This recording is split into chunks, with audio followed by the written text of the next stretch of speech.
everyone, it's Robin, R Silent Crafts, and welcome to my studio. This is my Whip It Wednesday video where I show you the crafty goodness that I've been up to in the past week. I added the binding onto this little mug rug. I just went ahead and used the same cactus fabric because it had green, and it was the best way to match these greens and reds without having to try to match them.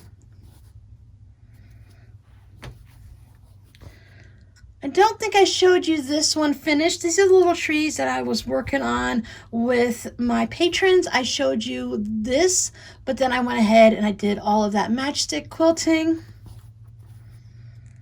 And then I used the same green fabric from here for my binding, and then I just went ahead and machine stitched it down. I stitched it on the back, brought it around to the front. I used a little dots of Elmer's glue like Lisa Capon shows us how to do. So I put on my little dots of glue, I hit it with the iron, and then I stitched it down. And I gotta tell you, that glue works really well. You have to be able to control it. So if you have a nice little nozzle tip, that works great. But I was just using a regular old bottle of glue. So I just went really slow because if anyone's worked with kids and school glue, that stuff comes out pretty quick. I didn't even use Elmer's. I just used the Jot brand from the Dollar Tree, and it still worked. It washes out, so it's never a problem. So I worked on the facing on the little wall hangings that my daughter wants for the summertime gaming channel to send them as some gifts. So I have 3 out of the 4 done. She only needs 3, but right now she's off on a training session up in Maryland, so she doesn't need them right away anyway. So they're all just basically hand stitched down. 1, 2, 3, and I've only done a couple inches on the 4th one. I really love the way a facing allows you to have your quilt be nice and clean, because I knew I didn't have enough of this fabric to go ahead and make a binding for it, and I wanted it to keep that ocean look to it. So to keep that water flowing and everything like that. So a facing works really good. I could do the thing where you put them together and you spin them around and stuff, but doing it this way allows me to go ahead and actually quilt it.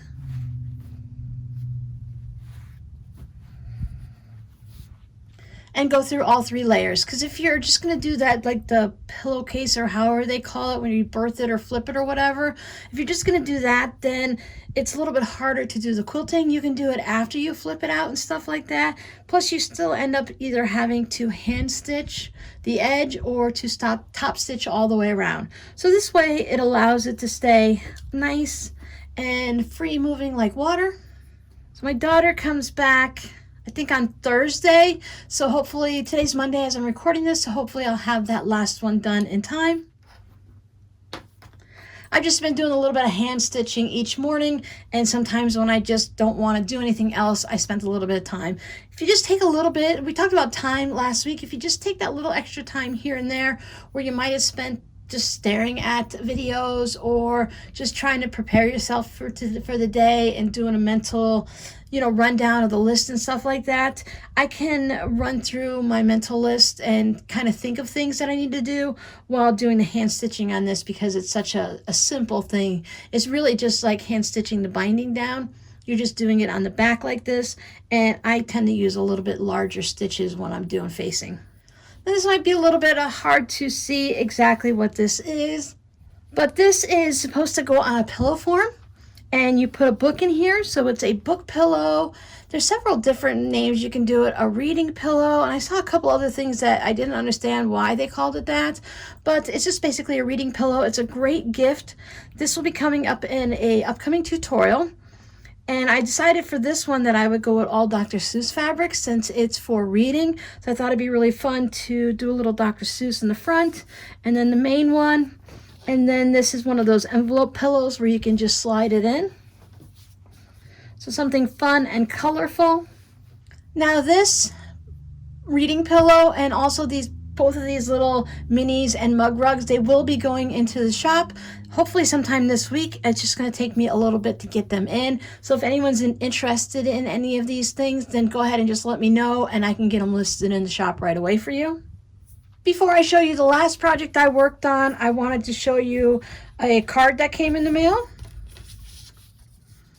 So I guess Missouri Star Quilt Company has these fun little cards, and it shows you a quilt here. What a little adorable, I think that's a Yorkie. And then it tells you where to find your block that they made that quilt. This one happens to be block volume 4, issue 4 online. It's, I guess, what block is their magazine, I think, that they have, what has a whole bunch of different quilt blocks and stuff in it. But that was just sent to, you write your message in it and everything, but the card that came with it was my Halloween fabric postcard. It has fun stitching all the way around it, Halloween fabric down here with the boo, and a nice fun applique pumpkin. Let me interrupt this video because I had this card sitting right in front of me on the table to make sure I didn't forget to show it this week, because it showed up right after I made last week's WiP It Wednesday video. But this is a little thank you card that I received in the mail, but it's a handmade scrappy one like I like to make mine, and it's just so cute. The colors worked well together, and I love the cat fabric across the top. So thank you so much for my thank you card. I didn't want to forget to show it. Now the big project I've worked on is I went ahead and made a tote bag using those pineapple blocks. I thought to myself, if you put these blocks up on a shelf or you put them in a little basket to use later, it's going to be another one of those things that get put away and they don't get turned into anything. So I decided to go ahead and turn it into a tote bag right away. I ran into a little bit of a snafu. I ran out of red fabric. I didn't have enough red fabric to go ahead and frame this out the way I wanted to, and to put it on the bottom on both sides. So as you can see, a little sneak peek here, I went ahead and used a green on the other side. So to build this block out, it was 10.5 inches, I believe, unsewn in. I decided, okay, we've got some red fabrics here, so I'll just go ahead and pull those red fabrics out. And I took some scraps and I built it up along this way, across the top and down the sides. These are 2.5 inch strips, I believe, just some scraps that I cut up. And then I took the same red fabric from down here and added a border on either side just to give it that little bit of unity. And I also used the same red fabric for this handle on this side. That worked out really well. And when I went to the other side, I wanted to pull out this green here. So I went a little wild and crazy. And I think overall this works really good, because on this side, if you notice, the block kind of just blends in and it just becomes part of the tote bag. But on this side, the block is the main attraction and it pops out. And I was looking at it and trying to figure out why this was not working the same way I had pictured it in my mind. But I can really see how it's like ripples in the water coming out. And I think what does it on this block is this dark blue fabric. Remember, this block was sent to me, and it is a beautiful block. And please, I'm not saying anything against the block. It's the way I was using it and how I interpreted it. And I think if I were to have made this, I would have put some type of a green here, and then it would have pulled the green all the way out. And then when I bordered it around the greens and stuff, it would have worked out great. But of course, that's not how these Franken-tote bags type work. You take what you have and you find something that's going to work with it, and you go from there. And there's no way I would have taken this block apart and changed that out. When we were looking at these blocks last week, I loved them as is. This blue, it worked great. But when you start messing things around and you start adding to it, that's when we notice that things don't always work the way we intended. And I'm telling you this story like this and explaining my process because sometimes when we're making quilts or working on any other project, these are the things that we come across. And sometimes it's nice to know that we're not the only ones struggling with these situations, or to hear how someone else works through it.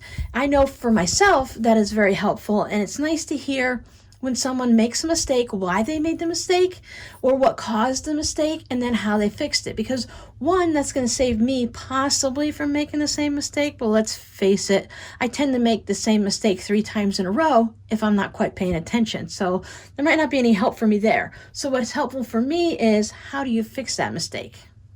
So when we're making our blocks and stuff, maybe these 2 blocks were something that didn't work for them in their project. Maybe they noticed that they didn't like all of the red in it or something like that, or the red center was too much. But after all of that conversation and everything said and done, I really love the way this tote bag has turned out. And with a tote bag, it's really fun because maybe you're not feeling too wild and crazy. Well, you put the green against your hip and you let the red side show. Now you've got something for Valentine's Day or something for any other type of occasion. You can even say red and green is Christmas without it being Christmas. I definitely wouldn't call this a Christmas bag, but it does have red and green, so the mind automatically goes there. So you can put the red out to the world, so when you're having a nice calm day, maybe you're at a business situation, but maybe you're going to the beach and you want something wild and crazy, you flip it out to the green side, put the red side up against your hip, and now you're really bright and colorful and you have something for the springtime. So maybe you use this in the autumn into the winter because Christmas is red, of course. And then in springtime, when everything starts getting bright and green, you pop this side out. So I think that's one of the fun things I like about the tote bags and how you can change the colors around like that. Just because you have one side facing the world and the other side is hiding, and then you can change it around. So for the inside, let's try something new this time. I'm going to flip this inside out so we can see the lining really well. I spent a couple days trying to figure out how I can have the camera facing at me so that you guys can see these, so I can hold them up and you can get a better look at them. But I'm struggling a little bit. I think I need to buy a little bit more equipment. I think I need a certain type of I have a nice tripod, so that's great for standing here. And I bought this little attachment for doing different videos and selfies and stuff, and read all of the descriptions and the comments and stuff, and they said it's very stable and it doesn't shake. Well, I got it home, attached it to the table. I went to touch the phone and the whole thing shook like this. So that's not going to work. Nobody wants to watch a video that's doing that. So once I figure that out, we're going to start doing some more face-on videos like y'all have been waiting for. But until then, just bear with me, and we're going to keep going like this until I can find the right equipment that I need. So on this side, I have a white fabric that has these little red cogs or whatever designs on them. I did the welt pocket. I went with a little bit of a larger one to see how I liked that look. It's lined in red, which means it has a red, because this is the actual lining. You do this little technique and you fold it. I had a request to show how to do this pocket, and we will be doing one in the near future. So I just fold up and you do this little stitching around and everything. It's a really simple pocket to do once you wrap your head around it and you know how to do it. So that has a nice red lining in the fabric. Gotta remember to put my tag on. And on this side, I stuck with the green. And this one has snug as a bug, here fishy fishy. So it has some red birds and red fish, and then it has some green turtles and green alligators and stuff like that on it, and a frog playing a banjo. So I thought this side read more green, and I put a little bit of a green zipper with a green tassel, and then on the inside I have the fun green batik fabric that I went ahead and put in there. What I was thinking with this bag is if it's going to be wild and crazy on the outside like that, which not so much wild and crazy, but just the fact that it's red on one side and green on the other, that when we get to the lining, we can go ahead and get a little crazier. But again, it's just some white fabric with red cogs on it, and then some white fabric with some red, green, because there's some yellow butterflies. So you just have some fun little animals on there. Now the lining seems to be laying in there really nice this time. My lining usually aren't too baggy, but it just had a little bit of an issue I wanted to see if I can fix. So this time I put some lightweight interfacing on the lining pieces themselves, plus you put them on your pockets also. And I thought that just had the lining sitting there much nicer now. It is still sewn to the bottom so it doesn't pull out. So now I completely understand why they have you put some interfacing on your lining. I still don't understand some of the bags that have you do heavy duty interfacing on the inside and a light interfacing on the outside, but I'm sure if I go ahead and try that technique, maybe I'll understand that one too. I went with this green zipper on this side, perfect, of course, because it had the green that was like a neonish color that went with this limey green colors, but I was limited to the size. So I think this one was a 7-inch zipper or however it ended up being. And because of that, I decided to go with a smaller pocket on this side. So it does still go down nicely, But on this side is why I went with the larger one, because I usually go with a larger zipper, and it usually ends up being, I think, 8 or 10 inches, whatever it ends up being. I know it's pretty wide like this. So I thought, well, let me go ahead and do the welt pocket this way. I think this would be great to just tuck a couple things in, but I've decided after seeing this configuration that I don't mind what size my zipper pocket is, but I think the welt pocket is going to be nicer if I keep it just a little bit narrower, maybe about 6 inches. This one measures, this one measures 8 inches, and I think it's perfectly fine. I don't think there's anything wrong with this. I'm definitely comfortable putting this one in the shop this week. And I think that's going to work out for so many people. And I think it's just trial and error as I make different bags. I'm trying to find something to stick with so that I make every bag is basically the same on the inside with your zipper pocket and your welt pocket and such, and the way the lining lays, and maybe a certain size. I started out with 16.5 inches on this bag, and I think that worked out really well. You'll see all the measurements in the shop, but this one is pretty much about 15 inches across. I did have a little bit of fun quilting this one. I was going to do the crosshatch quilting. If you saw the shorts when I was marking it with the Hera marker, I actually started with the red and I got down to about here when I realized that the red was going to be too bright against this white here. Now with the green on this side, I think the green would have blended in enough because it's not a really bright color, but red really stands out, especially against white. So what I decided to do is I took my white quilting and I did the matchstick quilting only on the actual pineapple block. So I started about in the middle, worked my way this way, and when I do it, I go straight down. And for me, I take 3 stitches. And then I go back up, making sure I use my walking foot on this, because when I use my regular presser foot, I learned that lesson on here, that it will make the fabric, it'll drag it into weird directions, so that doesn't work very well. So the walking foot, I take 3 stitches and I go up, take 3 stitches and I go down. But what that does is it puts a little bit of a line of stitching right here on every other one. And you want to make, I wanted to make sure that I stop before I hit the red. So I'd get as close as I could. I'd take my 3 stitches and go up and keep going. But I didn't want to have those little dashes of white thread there. So to cover that up, after I did this inside panel with the white stitching, I just went ahead and close as I could, I guess it's called stitch in the ditch, and I just made a line of white stitching and bordered it all the way around. So that added a little bit extra here on the edge, and it covered up everything else that was looking kind of jagged, every other row and stuff along there. And then when I did my red stitching, I stitched across here, and then I did the same thing here, but red isn't going to pop out like the white did, so I was able to just go ahead and do my stitching along here, and the red on the red doesn't really stand out as much, so I didn't do the border around it like that either. Plus this was a separate block in the center, and I thought it would be a little bit nicer to give that little extra framework. And then after I got all that done, I just went ahead and I stitched across on my bottom section. I did the same exact thing on the green side, except of course I used green thread on the green. I love the way it kind of has that look of corrugated cardboard. So I like that, and I like the way it makes the bag. It's not super stiff, but even with nothing in it, it stands up on its own. But at the same time, you can take it, because when it comes to you in the mail, if you order one of my bags, they do end up being folded. When I first did these blocks and I put my outer fabric on it, I was a little not really sure about that, but I wanted to keep going with my vision.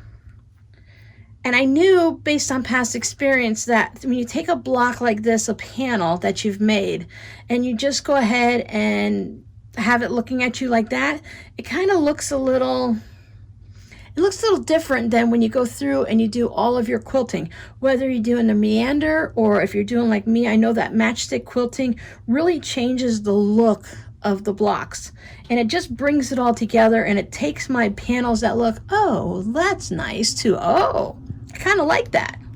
I also thought I was going to be totally crazy and put the red fabric on the green side and the green fabric on the red, and I was going to switch the handles up, but I thought, no, that's just a little too much. This bag is crazy enough. Put the red handle on the red side and the green on the green, so when you put it on your body, you're mostly going to see that red handle, and it's going to follow the color all the way up. Now we have a live stream coming up this Friday at 3 p.m. Eastern time. And I was thinking, well, what do I want to work on this week? I don't want to get into a big tutorial type project. So I was thinking what it might be fun is I had this idea that's been sitting in my head for a while that I want to do a scrappy triangle quilt. So I was thinking to take this idea of how we made the trees here. Let me get out one of the bigger blocks. So this idea of making the tree to where we took the block, we cut the bottom off so that we can add a trunk to it, and then we cut them, switched them all around and sewed them back together. I'm going to do the same thing, but I'm going to skip the bottom part. So when I have my fabric, I'm going to just take 2 scraps of fabric, whether they're 5 inches or 8 inches or whatever I decide I want for my main size of them. And I'm going to do the same process, but instead of cutting the bottom off, I'm just going to take my square, create my triangle part up here, and sew it back together. That way this is going to be sitting right at the bottom, and then you'll have your next one, whether you want to put sashing on it or however you want to put them together. I was thinking about doing them with either charm squares or the 5-inch squares, and just making a few of them, whether they turn into tote bags or zipper pouches. They can turn into pillow cushions or just mini wall hangings, or you can do an entire quilt like that. So depending on the size you do, a lot of quilts are made using charm squares, but then that would bring it down probably to, I'm not sure how it would change. It would still go down from 5 inches to 4 inches. I haven't had a chance to test that out. I will do that before Friday, of course. I will give you guys a little quick video Friday morning for that tutorial, so that anyone who wants to go ahead and sew along will have already seen the tutorial, hopefully, and you'll be ready to sew along with me in the afternoon. But I wanted to give you a heads up today in case you wanted to start pulling some fabrics, maybe play around a little bit, because you guys already have the basic idea of how to do them. We're just going to do a little refresher and show how it's a little bit different without having the tree trunk at the bottom. I think once we find out if it loses 1 inch as we're going down, that it might be one of those fun projects that you can do various triangles. So if you have 2 3-inch ones, they can go next to a 6-inch one, type of that thing. You can do rows, or you can do blocks and columns and stuff. I think it'll be a great way to use up some scraps. You can even do it in a holiday theme, so you can make a small cushion for Christmas coming up. And I think I like, you guys know I'm hooked on this matchstick quilting, but I really like the way it looks on a cushion cover. It makes it look more durable than just putting on the 2 pieces of fabric like this. Now this works great. I think I've got many pillows that look like this, and I've had them for years, and my kids have had them, and they work great. But it's also nice to have one that's really quilted well. But of course, that's my opinion. So if you like to do some hand quilting, if you like to do some meandering, you can do the cross hatching, really whatever you want. And then these projects like this, when we're doing in the 16.5, 24.5, whatever size pillow you might want to do, it's a great way to practice different techniques, whether it's the sewing of the actual cover, or if you want to try free motion quilting, because let me tell you, free motion quilting on a 20-inch piece of fabric is a heck of a lot easier than practicing on a king size quilt or even a twin size quilt. Okay, that's enough about my projects today. Go ahead and leave a comment down below, please, and let us know what you're working on. I love hearing what everybody's working on, and I know several other people enjoy reading those comments too.